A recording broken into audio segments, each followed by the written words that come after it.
My name is Ryan Foley. I'm a partner of Cunningham Associates based out of Worcester, Massachusetts, and we are growth and tax experts.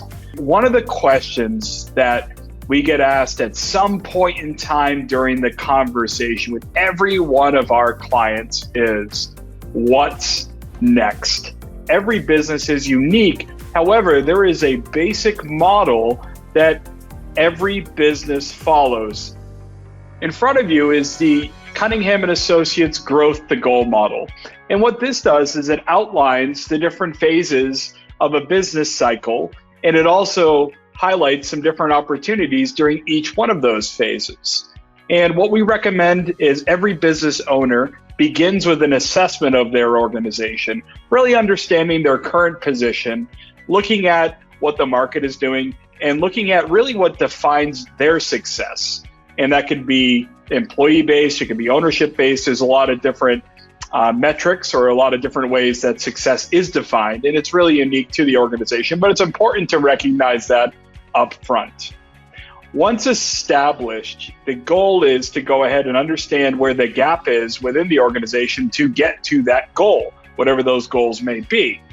Then you want to go ahead and start focusing on the foundational components of every business: people and process, strategy, and implementation. The people and process starts with your team. And many organizations look at grading or at least assessing the organization and the people. Then looking at leadership and management. Are you going to develop or hire for needs? Systems and controls are critical. And then, of course, reviewing that and recasting that and tweaking it along the way. Now, strategy often ties directly into people and process. And looking at a very short-term strategy of the next 1, 3, and 5 year, that's where we're spending most of our time with our clients right now because things are moving so rapidly. And then, of course, looking at a BHAG, a big, hairy, audacious goal. That's a Jim Collins phrase. But looking at that big goal long-term and how to get there.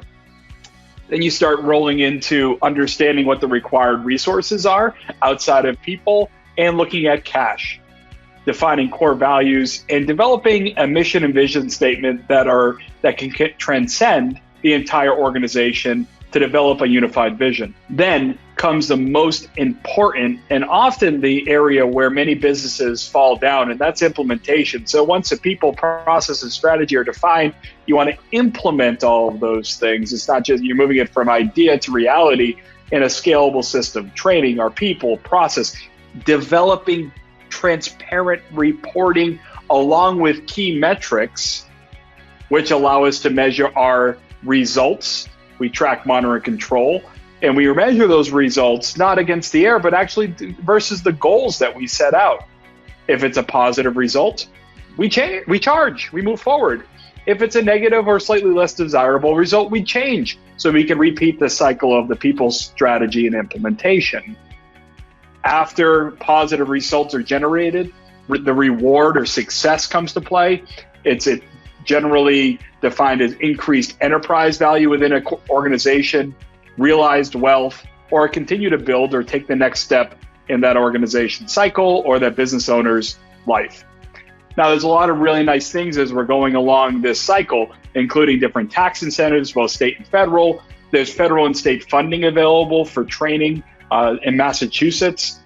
There's the Workforce Training Fund, which is a wonderful funding opportunity. Then as profit is generated, there's tax reduction strategies. And then, of course, when you start looking at succession and exit planning, there's estate considerations that should be considered. So what I like to say when we're talking to our clients is whether the business is growing or looking at management or technology, or maybe a business owner was looking at exiting their business in the next 1 to 2 years, and now unfortunately that goalpost may have seemed to have moved or is out of reach, and there's fear about having to repeat the build of, say, 2008, 9, or 10, having to repeat that cycle. There's a lot of different unique challenges, but the key thing is when you're thinking about your business and you're asking what's next, you're not alone.